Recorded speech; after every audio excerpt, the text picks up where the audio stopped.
Hello and happy Monday. My name is Rebecca Newkirk and I am a trauma specialist and a therapist. And I wanted to talk to you today about something that I notice myself bringing up with clients very frequently in sessions.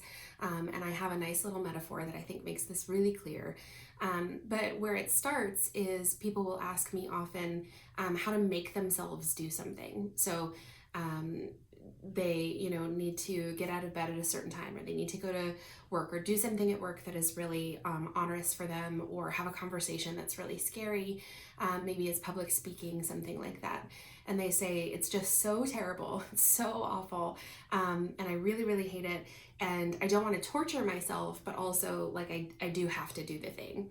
And many of you may know that I have a background in internal family systems, which is like a parts work type way of thinking about our inner life. And so that means that I think about things in terms of inner child quite frequently. And it just so happens that I also have children, like the humankind. And an experience that I've had as a parent is trying to make my children do things that they really don't want to do, which is, as those of you with children probably know, a sort of constant iterative battle of trying to like make these other tiny humans do things that they need to do, knowing that they need to do them, but also not wanting to traumatize them and not wanting to make things really difficult and painful, either for the child or in the home, right? Like the whole family kind of suffers with that. And so I like to tell the story of my now 5-year-old when she was like really little. And I have 3 kids, so she's the middle one. When she was really little and we were working on teeth brushing in the beginning, she really hated having her teeth brushed, like super miserable, very scary, lots of screaming. This was like a very upsetting occurrence for her. And it happened multiple times a day, every single day. So this was something that we like for our home to be a peaceful place, and a place of solace and, comfort and all of that crap, that I do believe in. It's not crap. I needed to somehow support her in being able to get her teeth brushed. So I have multiple options, and this is how I'll lay it out for clients when I'm talking to them about it. I have the option of jackhammering the toothbrush in her mouth, right? You have to brush your teeth, you're going to brush your teeth, like, I'm gonna hold you down, I'm gonna jackhammer this shit. That is an option. It's probably not my best option. I consider that to be abusive. It's not going to make her like brushing her teeth anymore. It's not going to make it easier for us next time she needs to brush her teeth. It's going to create more avoidance, more resistance, all of that great stuff. Okay, well, the other option, the other side of the spectrum, it's like, oh, you don't want to brush your teeth? It's scary for you. It's uncomfortable. You don't like it. Don't worry, baby. Like, you don't have to brush your teeth. We'll just skip it tonight. But that, I would say, is like permissive, right? That's not getting the thing done that needs to get done.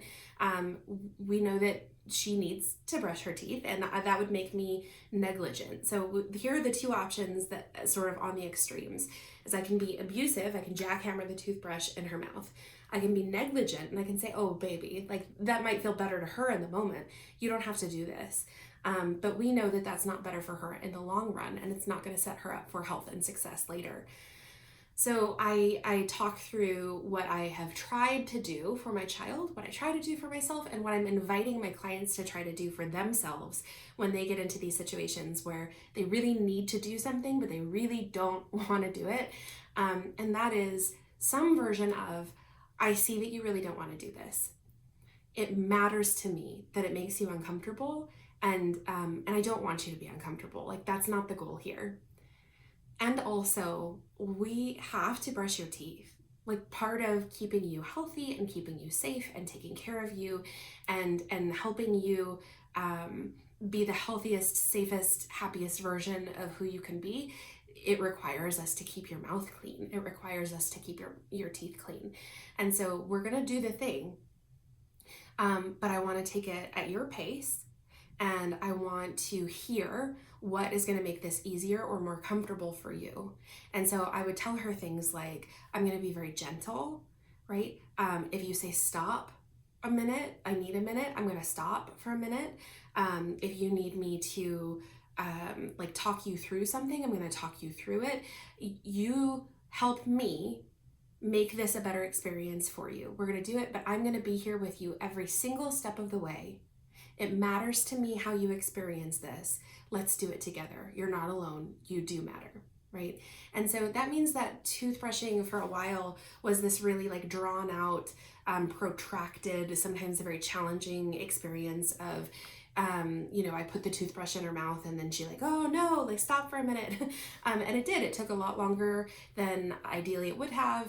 And it was frustrating at times and I didn't handle it perfectly at times.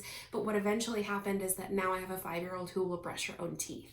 And I cannot overstate how incredibly important that is to me and to our family as a whole. And so I invite you to take this same approach when you are noticing yourself backed up against something that you really don't want to do, that makes you really nervous or uncomfortable or whatever, but you have to do it for whatever reason. That's a whole other conversation. How do you know that you have to? How do you decide? Is self-care like going on the run or not going on the run? Is self-care eating the thing or not eating the thing? I think there's a whole range of ways to make those decisions, and we can certainly talk about that too. But let's say that you're at a place where you've made the decision already. This is something that I have to do in order to take care of myself, in order to meet my goals, in order to like have the happy, healthy life that I want to have. This is something that needs to happen, and maybe even on a regular basis. And also, I know that I don't like it. I know that I have a lot of resistance built up. I have a lot of avoidance built up. This is not something that I take pleasure in, and I find it really challenging to get myself through it. Is now we're starting to talk to like the little you, and for me that would be like the little baby Becca, right? And it is like sort of getting into that space of like, okay, I know that this is uncomfortable. I understand that I don't want to. It matters to me, right? That matters to me that I don't want to and that it's hard. I can validate that and affirm that, and then take it from there. I'm doing this not as a punishment to myself, but I'm doing it because I matter, because I am valuable. And I really invite you to lean into that perspective. The whole reason I am doing this is that my life matters, my experience of my life matters, and I deserve to have the good that's going to be on the other side of whatever this action is. And because of that, I'm going to do it. If it is less expeditious, if it is less efficient, if it is less, if it is like only halfway done or whatever, that's all acceptable and that's all okay, especially in this transitory state of supporting ourselves and getting through the task. And then if you do that for a while, so like if this is something that you have to do every day, then do it for a week or so. Really take the time to be intentional and thoughtful about the way that you're motivating yourself through the task. And I would be super curious to see how you feel on the other side of that week. This has been incredibly powerful for my 5-year-old, for my inner child, right? And I think it's been pretty helpful for a lot of my clients as well. So try it out and let me know how you feel about it. Take care. Bye.